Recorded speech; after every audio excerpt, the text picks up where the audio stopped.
What do you think? Sam Rockwell for Best Supporting Actor? No, I think Best Supporting Actor is going to be Mahershala Ali, isn't it? Do you think? The Green Book. Do you think?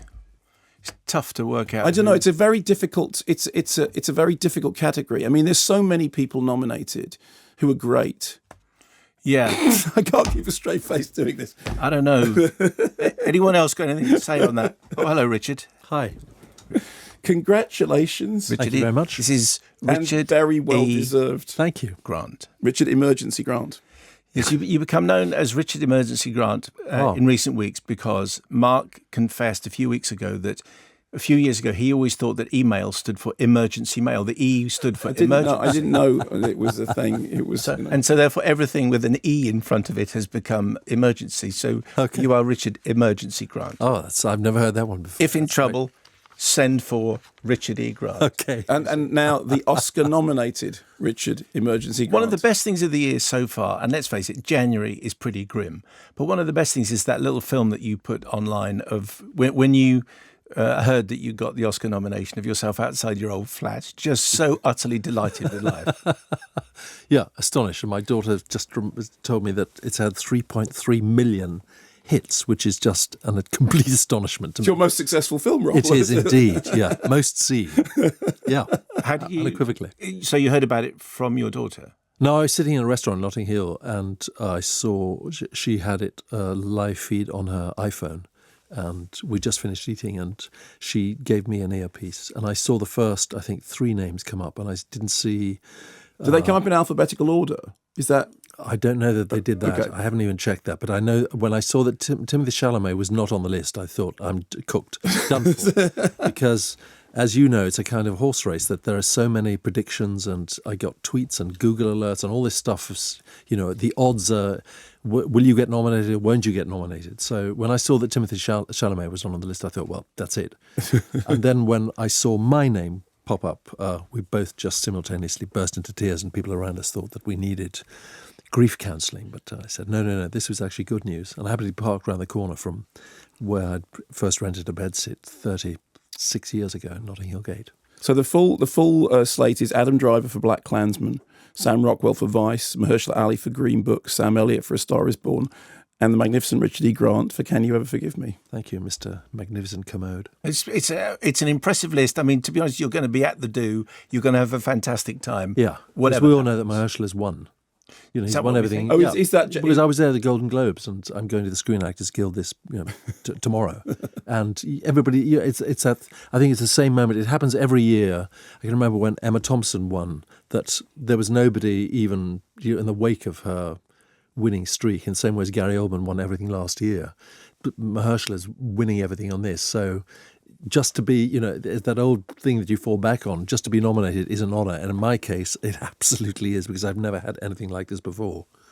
So the movie, of course, is Can You Ever Forgive Me? Just tell us, we'll play a clip and we'll talk about the film. Just explain who it's about and where you fit into It's a true story about a biographer called Lee Israel, who was a very prickly, curmudgeonly, misanthropic writer in the late 80s in New York. And she fell on hard times and was trying to get a biography of Fanny Bryce published, and the publisher said that nobody has any interest in Fanny Bryce. She found a letter of Fanny Bryce in the library, stole it, added an addendum, and sold this to a memorabilia collector and realised that there was money to be made out of doing that. So she imitated a series of very famous 20th century dead writers and passed them off as the real thing. And she fell in collusion with a coke-dealing, HIV-positive, petty criminal alcoholic called Jack Hock, who I play. Form this unlikely friendship. And what do we know for certain about Jack Hock? What did you know? Did you know enough on which to base the character? He died of AIDS in 1994 at the age of 47. He was blonde, tall, good-looking, and came from Portland in Oregon. And he used a little cigarette holder, and that was the one thing because I'm way older than he was, but I think his family, from what we can gather, had disowned him because he was gay, and there are no photographs of him. All his friends had died of AIDS, So the director, Mariel Heller, said, I don't want you to do an American accent. I said, I can do one. She said, I don't want you to. So I asked if I could use the little cigarette holder that was specified in her Lee Israel's memoir. So she allowed me to do that, which gave me some sort of notion that he had delusions of looking like Peter O'Toole swanning around in Greenwich Village at this point in time with a cigarette holder. Oh, okay, so let's hear a clip from the film with Melissa McCarthy as Lee Israel and Richard Emergency Grant as Jack Hogg. Lee Israel. It's Jack Hogg. Last time I saw you, thank you, we were both pleasantly some horrible book bleached. How do they look? Why would you do that? Oh, teeth are a dead giveaway. Okay. Can I buy you a drink? Even though you're the posh writer. Thank you. Craigie, top her up. Yes, there's a lot of Lefroy being drunk all the way through, and that's from Can You Ever Forgive Me? Just explain a little bit, Richard, about the relationship between Jack and Lee, because it's obviously at the heart of this film, and it's fascinating. They chance upon each other in Julius Bar, which is the oldest gay bar in Manhattan, where they actually were barflies, and so we even sat in the seat positions where they regularly met. And then they help each other out. He's completely destitute, been disowned by his family, has no money left, is still trying to sell baking powder as coke in little deals on the side. And once she is rumbled by the FBI for selling these fake forged literary letters, she then uses Jack Hogg to go and fence them. And that's the one thing that I sort of hung on to from her memoir, is that where Lee Israel would expect him to come back with $300 or $400, he would come back with 2,000. So he obviously had a talent, even if he was skimming off the top of that, of conning people and doing whatever spiel he came out with. So that's what I hung on to as a way of trying to find a way into playing the character. And is it true that your casting was done in a hurry? Yeah, because originally it was going to be made with Julianne Moore and Chris O'Dowd. And Nicole Holocenter, who co-wrote the screenplay, was directing it. And then, according to Variety, euphemistically said, creative differences, the film stopped a week before they started shooting and went the way of all flesh. And then Mariel Heller came on board once the common denominator was Ben Falcone, who was playing one of the shady book dealers, is married to Melissa McCarthy. So she basically stepped her way into the role because when she heard that a movie had gone down, Ben was still attached, and she then fell in love with Lee Israel and thought this extraordinary woman's story had to be told. And once she got on board, then it got refinanced by Fox Searchlight. And then 6 weeks before they started shooting in November 2016, I got a call from my agent saying, you have 24 hours to read the script. I thought it was like Mission Impossible. It would blow up. And they said, no, you have to decide. And I read all the people that were involved and recognised all of them. Obviously, Mariel from Diary of a Teenage Girl and Melissa McCarthy. And I was slightly trepidatious because I thought it would be a Melissa McCarthy comedy vehicle, in the guise of playing Lee Israel. But it was very clear that if she had agreed to play the part, that you couldn't do that from the way the script is written. And then I met her exactly a year ago today, in Manhattan for 2 hours, and we discussed the scenes very briefly and I said, basic viewpoints, and then we started shooting on the Monday. And it felt like lightning in a bottle because our connection was instantaneous. Wow. So there was luck. How unusual is that scenario that you've just painted? Yeah, very unusual. Quickly? Yeah, very, very unusual because I've obviously played friendships with people before on screen, but to have this level of sort of real profound connection with another human being so instantaneously was, sort of coup de foudre. It's such a great. It's a terrific performance, Richard, and it's you play it brilliantly. I was looking at the Oscar nominations and thinking, it's a shame that it's an all-male director list because actually I think Mariel Heller did a brilliant job with directing this. There are people like agree with you. I mean, there are two great performances, and those performances have clearly been well directed. They've been directed. They didn't happen by happenstance. Exactly right. Yeah. But it's weird, isn't it? It's weird that sometimes. Especially with the Me Too movement and the zeitgeist of female affirmation in Hollywood, you would have thought maybe Yes, exactly. And is it possible to describe the tone of the film? Because, like you and I just seen the Melissa McCarthy movie. Everybody said it's not like a Melissa McCarthy movie that you've seen before. And there was a moment in it which actually reminded me slightly of Nora Ephron, who I'm a big fan of. And then there's a long Nora Ephron joke that runs all the way through the film. How would you describe the tone of it for people who haven't seen it yet? Well, I'm showing my age, but the movie that it immediately reminded me of when I read the screenplay was John Schlesinger's amazing movie Midnight Cowboy, because you've got two disparate characters who on paper shouldn't form any kind of friendship, never mind become interdependent. So Dustin Hoffman's Ratso and Joe Buck, played by John Voight, it is a kind of attraction of opposites. And out of desperation and destitution, they fall into the life of, crime. So it moves. I know from the experience of seeing it for the first time with an audience at the Telluride Film Festival in September, that it went from hilarity in the first third to heartbreak in the end. And I think to achieve that and deal with loneliness and isolation in two main characters doesn't sound like the recipe for a hit movie, both critically and box office. So it is an astonishment that it has been, really. Your character has also got an awful lot of front, an awful lot, sort of putting on an act, and and everything's fabulous. And you see behind that there is a sadness. He's dying. Yeah, and there was a part of me that thought that actually the subtlest thing about that performance is that when you first meet him, he seems a bright, he sees her on the thing and he says, I must come over, and she doesn't want to talk to him at all. But it's a very, very clever balance between telling the audience that this is a front and letting them know right from the very beginning, that all is profoundly not well in his world, and that you are acting somebody doing an act. Wow, thank you for that. But I credit to the screenwriters, the director, Marielle, and also Arjun, the costume designer, who gave me this sort of beyond threadbare, way past its sell-by date, last gasp with the singles bar look of neo-romantic, Spandau Ballet type stuff on a man in advanced middle age, 15 years after the, neo-romanticism had long gone. So that helps enormously, just telling you this person is living on his uppers.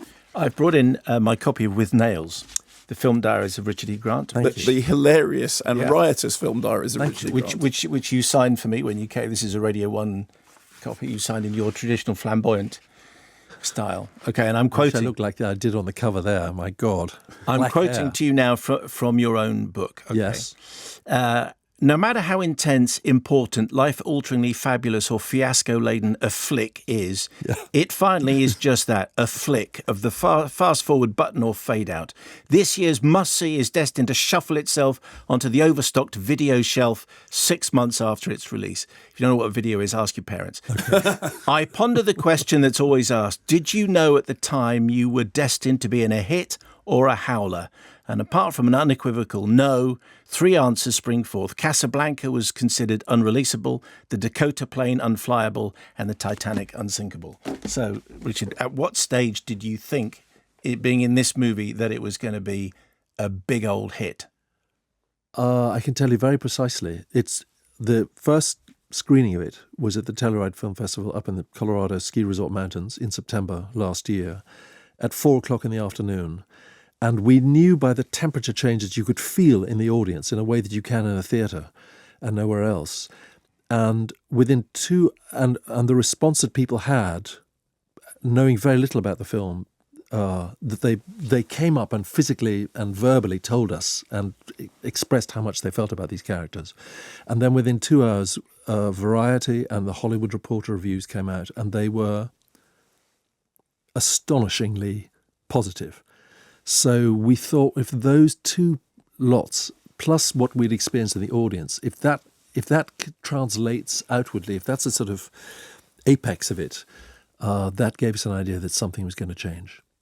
And that buzz has continued pretty much ever since. Yeah, and it's literally snowballed, because I've been what they don't tell you is that I saw Colin Firth the other night. He said, you have the look of an exhausted campaigner about you, and he said, nobody warns you this is going to happen. That I went straight from Telluride to the Toronto Film Festival, where it snowballed even more. And since then, apart from 10 days off at Christmas, I have been on a promotional trail of this, and I'm doing so today as we speak, and each time it gets nominated for more awards, there's kind of more press attention that accrues around it. So I'm now going to Spoon Actors Guild tomorrow. I know you're not suggesting that you're here as part of a campaign. You're here because you wanted to be here and to share. I wanted to be here, but the movie took 26 days, and this publicity process has been going on for 5 months and is now only going to... I thought it had ended months ago, but as each award and nomination has come up, and now the Oscars at the end of it, and various people in Hollywood said to me, you're going to be here in January and you're going to be here in February, don't take any other job. And I thought they were talking nonsense, blowing smoke. Yeah, but it has come true. And on Sunday, Richard won at the London Film Critics Award. You won Best Supporting Actor and gave a terrific speech, which was fantastic. And Thank you. So many people have mentioned this, but we'll just mention it in passing. There must have been a moment maybe when you were filming where you thought back to Withnail and that kind of looseness which has been associated with you from those early moments sort of back into this film. Did you feel any kind of echo of that film in this? Melissa McCarthy had never seen it, so she said to me when I had to do a drunk scene, she said, for someone, a guy who's allergic to alcohol, you're pretty good at convincing me that you are lathered. Are you sure that you're not drinking? And I said, no, I'm not. She said, have you ever played a drunk before? And that's how I knew that she'd never seen this movie. And I think inevitably, because this is set in the early 90s, Withnail was set in the early late 60s, I'm in long coats, in period clothing, and I'm an alcoholic again 32 years later. I can see the obvious parallels that you're drawing. But no, long answer to your short question, I didn't make the connection when I was doing it. And you still don't smoke or drink at all? No, allergic. No, not allergic to smoking. I just never got why people do it. Yeah. The final paragraph in your book, just the one after the one I've already quoted. Being quoted here, yeah. The other most commonly asked question is double-barreled shotgun, what's next? If you aren't working, it's tantamount to an accusation. If you are, an affirmation. Anyway, so it's Star Wars next. Yeah. So just tell us the whole story of the plot and your character and what you wear and everything. Okay. Well, it goes like this. The character I'm playing is called... and the plot involves... and that's it. Really? Yeah. That could be really exciting. It really is. I'm really up for that. And being asked, what are you doing next? When you say, I'm doing Star Wars, you can see it's a sort of knee-jerk reaction. People just go, so what are you doing next? And you say Star Wars. There have been double takes. People go, excuse me, what did you just say? Yeah. He got Cillian Murphy into terrible trouble. Because when Cillian Murphy was doing, maybe it was the Batman. It was Batman. It was Batman. Yeah. And Simon said, "Is it true that you're doing Batman?" And Cillian Murphy said, "I can't say anything." And he said, "Was it true?" And Cillian Murphy said, "I can't say anything. I've signed a non-disclosure agreement." Which He is a brilliant actor. he did, yes, absolutely. Oh my God. We finished with this from Lauren Watts. I discovered that they will be showing Can You Ever Forgive Me on my flight to New Zealand next month. This has given me a reason to not dread the flight, so I have high hopes for it. I was delighted to see Richard's reaction to his Oscar nomination and to finally see an actor showing some true feelings. Good luck, Richard. Hello to Jason Isaacs. Thank you very much. Keep up the good work. Richard, it's been a pleasure. Thank you so much for coming in. And Mark and I will forever think of this not as just part of the promotion, but taking time out to spend quality time with friends. You broke off from another lunch with your daughter to come in and say hi and to thank us for supporting Thank you, your gentlemen. work. Thank you very much. It's out next week. Can You Ever Forgive Me? Richard, thank you so much and good luck. And, Thank you, gents. and if Mahershala doesn't take it, let's hope that you do. We know he is.